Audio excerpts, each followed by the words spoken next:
In 2019, researchers at Columbia University utilized visual data from a student survey on social dynamics to produce a 3D rendering of the scientifically perfect roommate. Fascinating experiment, right?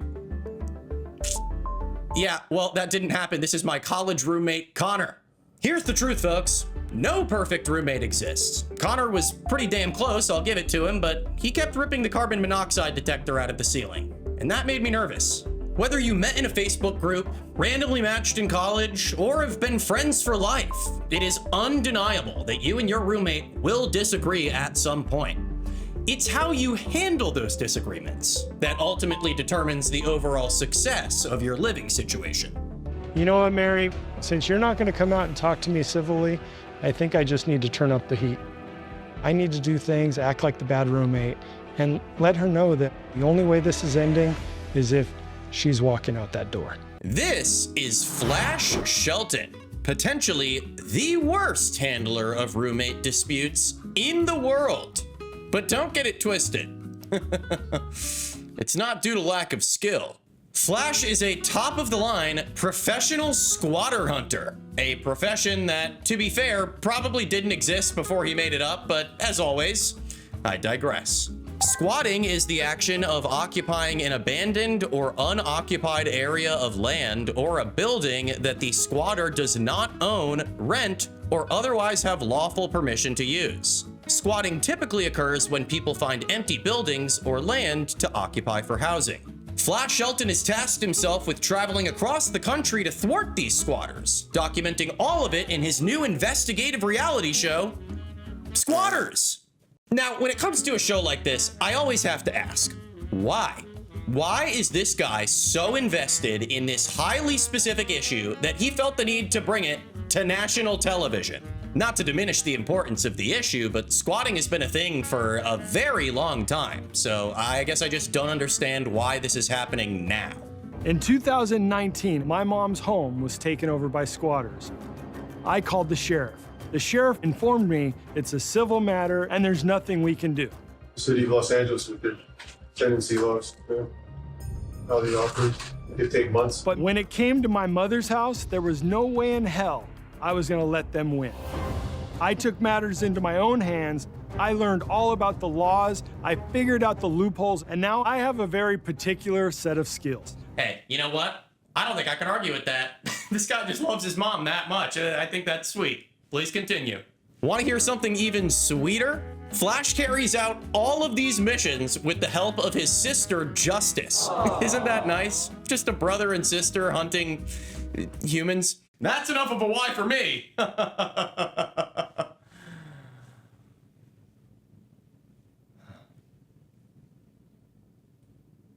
The much more intriguing question for this show is how? How are they going to deal with these squatters? And how are they going to do it legally? The first episode follows the hunters as they assist a family who lost their recently deceased relative's home to a squatter couple, Ashley and Roy. The son of the family, Tristan, had originally enlisted Ashley's help to move things out of the home after his relative's passing, but as his mother puts it, that wasn't the case. That wasn't the case. Other than that, we don't gain much context about the situation that led up to this incident, but I think that's mainly due to the fact that we hear none of the information from Tristan himself. That's right, the guy who is definitely at fault for this is not even here to tell his side of the story. Not really sure who they're trying to protect here, but now I'm confused and distracted. Do you think she can be dangerous? Thankfully, the backstories are the least important parts of these episodes. After all, Flash isn't here to listen to sob stories. No, he's here to get on the lease. So my plan is to occupy the house, move into the house, and then make them want to leave. Now, how I do that is actually becoming a tenant.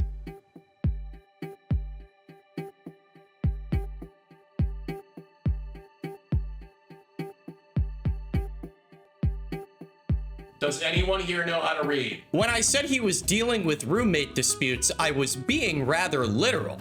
In order for Flash to legally fuck with these people, he has to become their roommate, which in theory sounds highly amusing. In practice, however, it's still really funny. Yeah.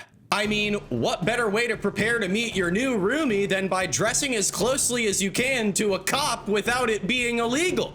Dressing in public like this without a badge on is like giving a speech in your underwear. I think the only thing giving them the confidence to do this is the fact that they have this other team member, Cam, who specializes in private security and has a background in military police. His presence seems to have convinced Justice that she might be confirming some kills on this mission.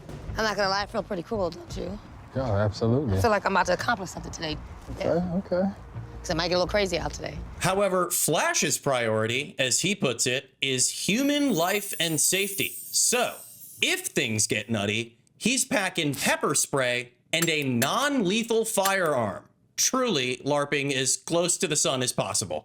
I looked into this non-lethal firearm a bit. It's called a Byrna. It uses CO2 to launch small plastic projectiles that are capable of breaking side auto glass from 30 feet away. Based on what I gathered from watching people subject themselves to the receiving end of the device, the impact of the projectile at distance appears to be no more intense than that of a paintball. The impact. There is an additional ammo variant offered called the Byrna Max, which upon impact explodes with Byrna's proprietary pepper and tear gas blend. It is even more like a paintball and even more not fun. I'm gonna go ahead and assume that because they're conducting most of these investigations indoors, they're not packing the Max, but who knows? Sky's the limit when it's easy as shit to get your hands on these things. Anyway, Grandma's house is looking pretty nice. Mind if we walk right in the front door to check it out? Come on, we'll let you hold the Byrna.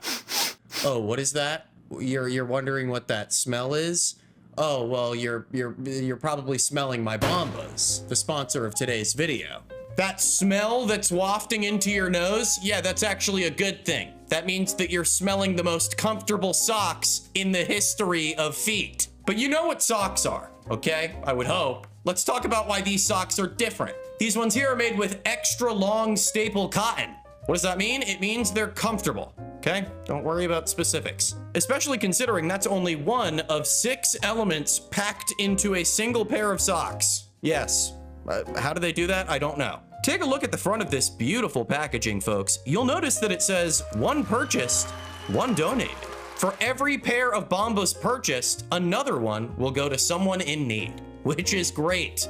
That's actually, that seems so like, more companies need to be doing this, right? They've successfully donated over 200 million essential clothing items across a network of 4,000 giving partners in all 50 states. At the end of the day, it's just a really good premium basic. If you move around a lot, you'll know how quickly socks wear down. And these ones are not going anywhere, okay? You're never gonna get rid of these socks. You can feel good and do good with Bombas, knowing your purchase is doing some real good. And right now, new customers can get 20% off their first purchase. Head to the link in the description and use code AndyKing at checkout to get 20% off your first purchase at Bombas. Thank you, Bombas, and code AndyKing at the link in the description. Okay, bye.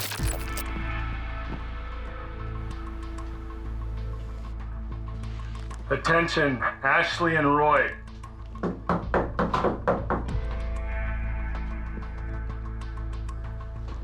We want to have a conversation with you.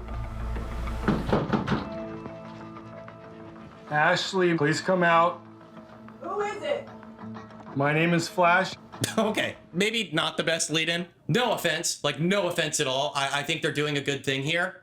Flash is an objectively unserious name. It's not his fault. It's a cool name, but it also sounds like a fake name. So if I had never met him before and he was pissing me off on the other side of my bedroom door, I would take that introduction as an attempt to piss me off further. Also, why are they using like a Party City megaphone? It sounds like it's doing absolutely nothing. Okay, we'll be out here. We just want to have a conversation with you.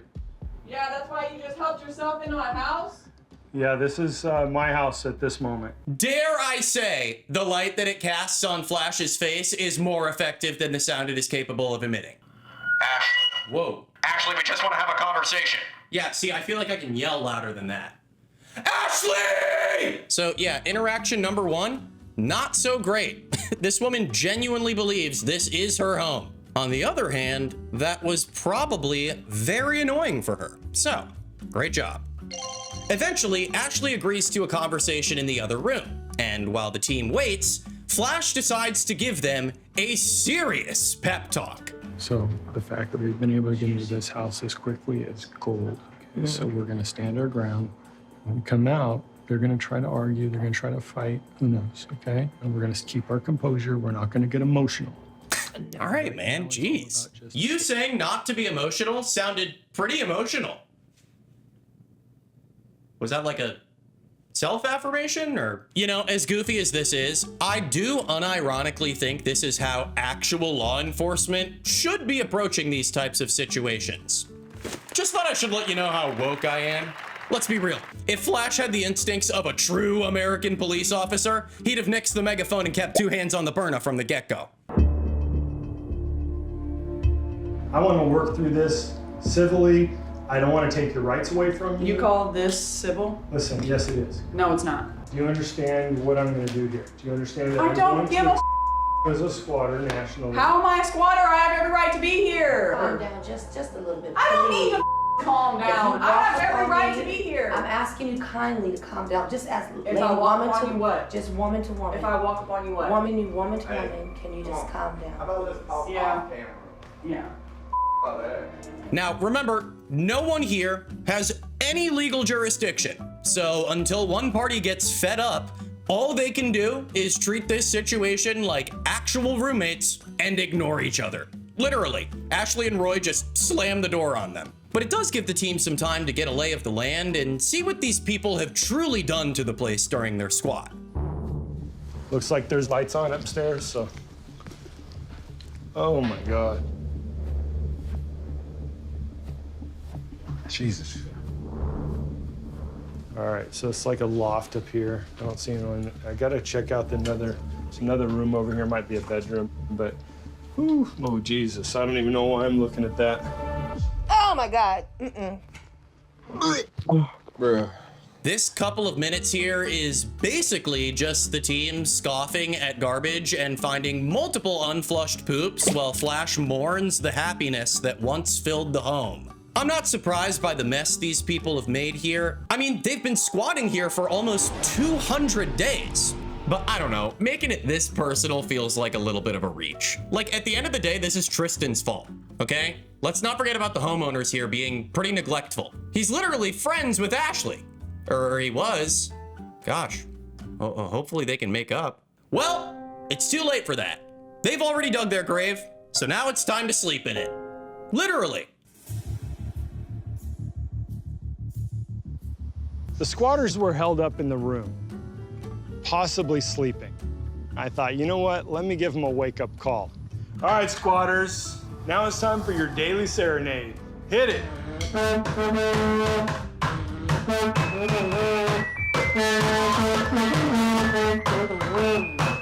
Okay, so at first I saw this and I was like, holy shit, that is actually sinister. And then it didn't work. That's when Flash proceeded to reveal that for his missions, he makes sure to sign a particular type of lease called a renovation lease. It's our goal to make this house as uncomfortable as possible for them. And with rights granted by our renovation lease, we can do just that. More specifically, this lease allows what are known as leasehold improvements, which are generally changes made by landlords of commercial properties, but may be provided for an existing or new tenant. Any changes are tailored to the specific needs of the tenant and make the space more attractive and appealing to them. These improvements can include structural modifications, new drywall and flooring, updates to electrical, addition of rooms and partitions, you name it. In short, Flash has the ability to do whatever the fuck he wants to this place. So the marching band gimmick was surface level at best.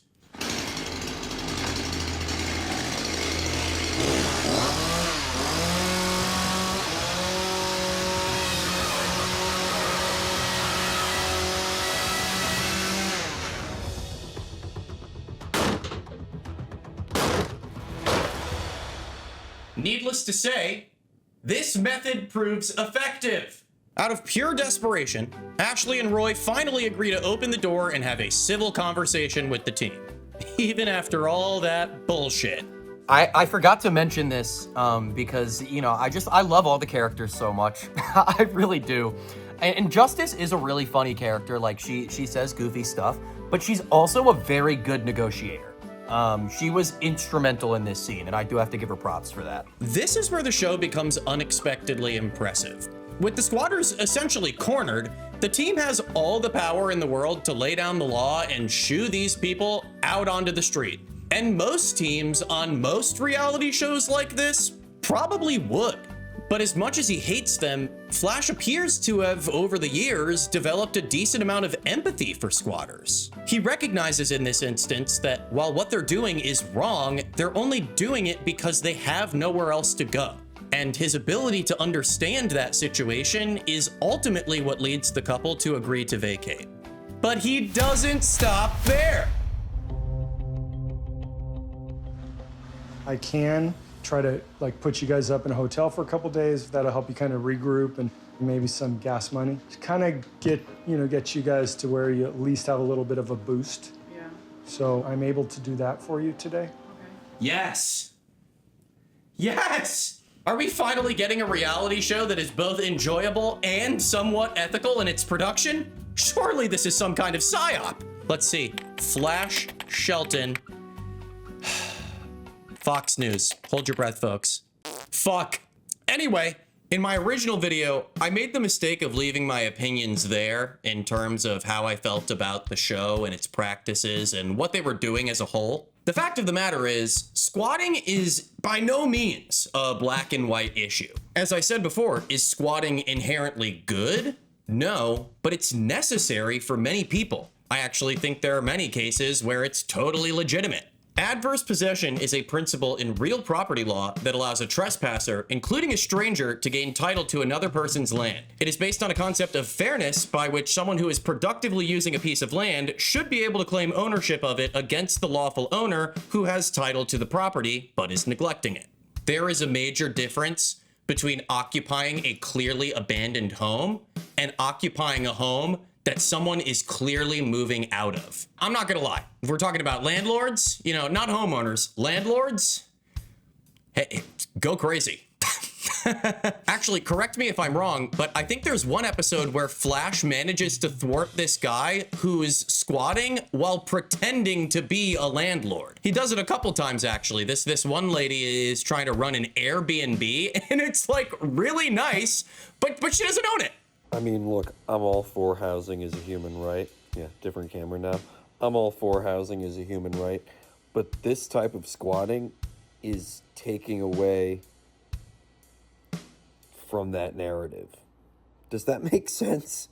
I hope some of this additional context was able to aid in communicating my beliefs here. And now, let's get back to the show. Look who decides to show up when Flash hands the family back their keys. It's fucking Tristan. That's what I want to see. This is my baby. You're welcome. Robert. Oh, thank you. Hey, man. I'm sorry for all of this. I wish you would have told us. We just didn't know. How often do you guys talk?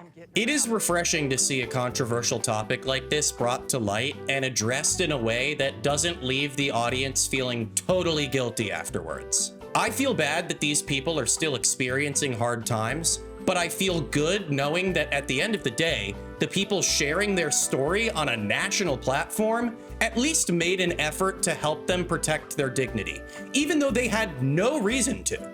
It is an appeal so unique that it has driven me to keep up with and watch every single episode of the show as it has aired. That being said, holy shit. Here's an interesting fact. Despite technically having just finished its first season, episodes 1 and 2 of Squatters actually released in June of 2025. Episode 2 is kind of the opposite of episode 1. It's awesome. In this one, they don't manage to step foot into the house a single time. Steven, are you in there?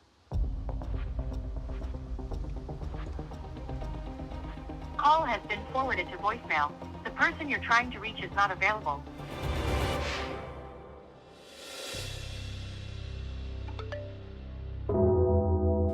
Obviously, they eventually managed to get the squatter out of the property, but this time it's a little different. They end up getting this guy to agree to sign a document saying he'll vacate the premises in 48 hours. And by document, I do mean a handwritten contract in Flash's notebook. Best show on TV right now, folks. I don't know what else to tell you. Just kidding. Let's talk about episode 3. Episode 3 aired on May 11th, 2026, nearly a year after episode 2. And it seems like the extra time really helped the team boost their confidence. I'm Flash Shelton. In 2019, squatters took over my mom's home. The sheriff couldn't get him out, so I did. The team investigates a squatter named Sally, who appears to have had 6 different addresses in the past year alone, and is currently occupying a recently purchased home that she didn't purchase. You got that. You understood that. The owner, Paul, purchased the home for his wife's parents, but since they weren't planning to move in for another 6 months, he decided to fill the temporary vacancy with Sally and her kids. How the two met is highly unclear. Paul simply claims that he met a nice woman. And we met this nice woman. She had some kids. She needed a place to stay for 6 months. Kind of house sit? Just house sitting. I thought we were doing her a favor. She was helping us out. So it immediately comes off as a super sketchy situation that only becomes sketchier when they enter the home and realize that she does not, in fact, have any kids. The strategy on this one is really funny, by the way. In order to gain access to the home, Flash puts up a 48-hour entry notice pretending to be maintenance and then shows up to inspect the smoke detectors. Sorry to bother you. I'm gonna go ahead and get an assessment of all of them. Okay. And then that way I know how many I need to replace, okay? Okay. Ah, see, that one's working. That one's working. Just you here? Yeah. Okay. Hey, Sally, can you come out here a second? I want to show you something. I have a lease for the property to move in here. Come on, come on. This is my team right here. No, I didn't. We're taking over this house. You can't do this. This is my house. I understand you're upset. Let's get out. Get out. Okay, hold on. Sally is a squatter that I can't seem to find any empathy for, mainly because she had the audacity to lie about having kids to someone who actually has kids. You know, that's just morally wrong. We also know that she's a serial squatter, so seeing her mope around and act like a baby tells us that this is probably the first time she's actually been caught. You're a squatter, and I have a lease for the property. We are now officially roommates. From my understanding, you were house sitting here. You overstayed your welcome. You are being filmed. You are on body cam right now. I mean, out of this. Well, hold on. No. What you don't fail to realize is you can do that if you want to, but your ass is gonna go to jail. Be smart. Don't be a fool. Don't be a fool. Get out of my house now! I suppose in Flash's mind, Sally's behavior here deserved a unique style of punishment. And I do mean unique, because this idea can only have come from somewhere beyond left field. After covering the home head to toe in plastic, as if he's going to murder Sally, Flash prepares the team to welcome an unexpected visitor. It's only gonna get worse. I'm just, If you need help, in my room. If you need help, you can talk to me. Until then, we're gonna continue. Oh, hello. Hey. Based on what Paul told me, I had a hunch that maybe Sally didn't like snakes. So I brought in a reptile specialist. Doing a little bit of construction here, getting ready for you. I'm trying to freak her out that I'm going to be living in this house with snakes roaming free. Do we need to have an enclosure, or can they just have free run of the house? Are there going to be other pets in the home? Dogs, cats? No. Okay, so this is Gemma. Wow, Sweetheart. she is beautiful. It's a creative bit, very artistically antagonistic, and it works. But the only problem is that it's arguably the show's most creative bit, and they kind of blew it immediately. Actually, I lied. They didn't. Remember what the cops told Flash when squatters took over his mother's house? The sheriff informed me it's a civil matter and there's nothing we can do. Well, if you plan on watching the rest of this show, get ready, because he's going to be reclaiming that phrase by having every single homeowner that he speaks to bring it up in conversation. And that's when they said this is a civil matter, there's nothing we can do. I called the police and they said that there's nothing they can do because this is a civil matter. And they informed me that there's nothing they could do. It was a civil matter. As soon as that, the cops basically looked at me and said, it's a civil matter. Yeah, right? exactly. Yeah. It's crazy, dude. It became such a trope while I was binging that by the time I got to like episode 15, I was trying to predict when it was about to drop in the conversation. I have to say, it's a magnificent marketing strategy. Taking a widely unknown and unjust fact and making it the recurring catalyst. Like, yeah, why the fuck is it a civil matter? I think it's the reason this show has already appealed to such a wide audience. Pretty much every single clip I've seen of it on social media has gone viral simply because people are so baffled by these legal exploits existing. Oh yeah, speaking of that, want to know what happens on this show when the cops do get involved? Most people panic when the cops show up. I don't. If I can get them to understand what's really going on, that puts all of the pressure back on the squatter. So if I knock on the door, they'll find it though. Yeah, the owner's not there because we have it, and I have a lease for the property as well. I understand you have a lease. Okay, if you have a lease, but you're not the landlord, right? Right, the owner's the landlord. Once I explain the whole situation to the officers and show them my lease, they leave. They understand, they recognize it's a civil matter, there's nothing they can do here, and they leave the premises and let me get back to work. Yeah, have a good one, fellas. You can go ahead and leave this one to the professionals. Isn't that so powerful, so redeeming? Using your own greatest weakness as a weapon to fight the powers that be? Yes! And this guy's confidence is unwavering. He just strutted up to the officers, cosplaying as them, puffing his chest out. The funniest part is when they go back inside to inform the squatter that the cops he called have left the property. Hey, Jake, got some bad news for you. Oh yeah, what's that? Look out your window. Law enforcement left. What do you mean they left? Hey, you know, they told me to give you a message. And what's that? It's a civil matter and there's nothing they can do. Looks like you got a new roommate, bud. You are nuts, man. I don't know. You gotta get the out of here. My favorite cop moment is in episode 5. This episode is bonkers cuckoo coconuts and bananas, dude.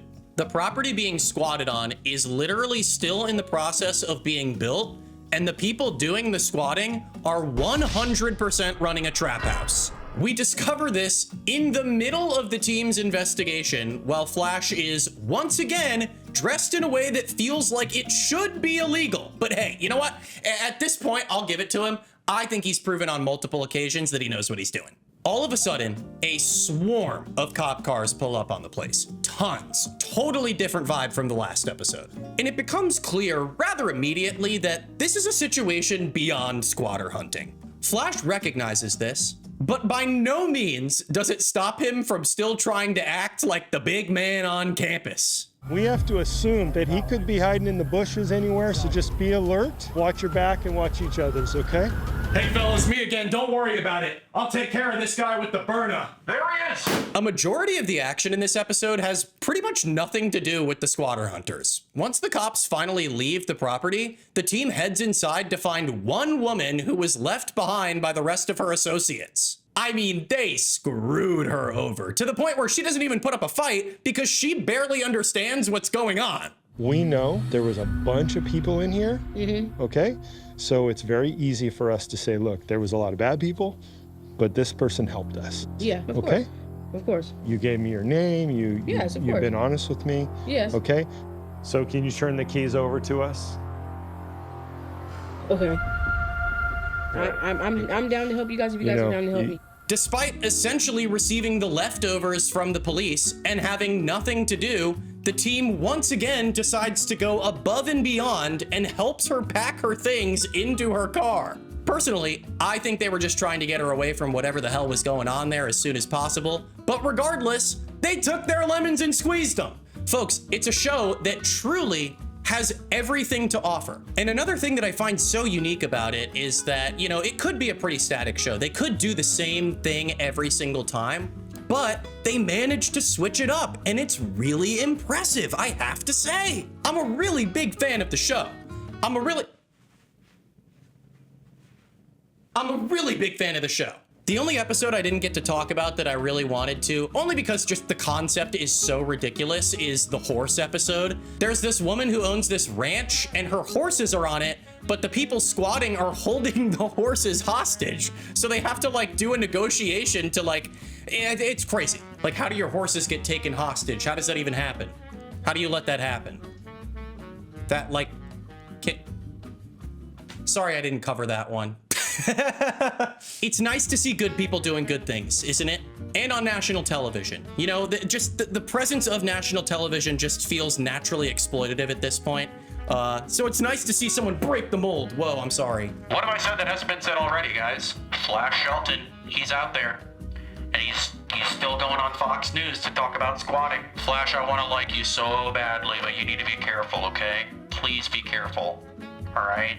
Just please. If you guys enjoyed this video, please be sure to like, comment, subscribe, and let me know if you want to see more Flash when the next season comes out. That will be happening, by the way. That's unavoidable. You will be seeing more Flash. Alright guys, well, now I have a new megaphone. That was another bit for this video that I didn't use. Okay, I'll just explain it right now. They end up upgrading to a better megaphone in episode 3. Which I thought was funny, but you know, who fucking cares? Anyway, yeah, that's all I have for you this time, but until next time. Congratulations for making it to the end of the video. You've just unlocked yourself a Pokemon card pack opening. We're going to be opening one Chaos Rising pack, and it's gonna be a hit. Here we go. Give them the goods. Give them the goods. That's how we do it. All right, here we go. Basic energy. Froakie. God, I'm so bad at angling. What is that, Ferroseed? I don't have my glasses on. We got Watchog.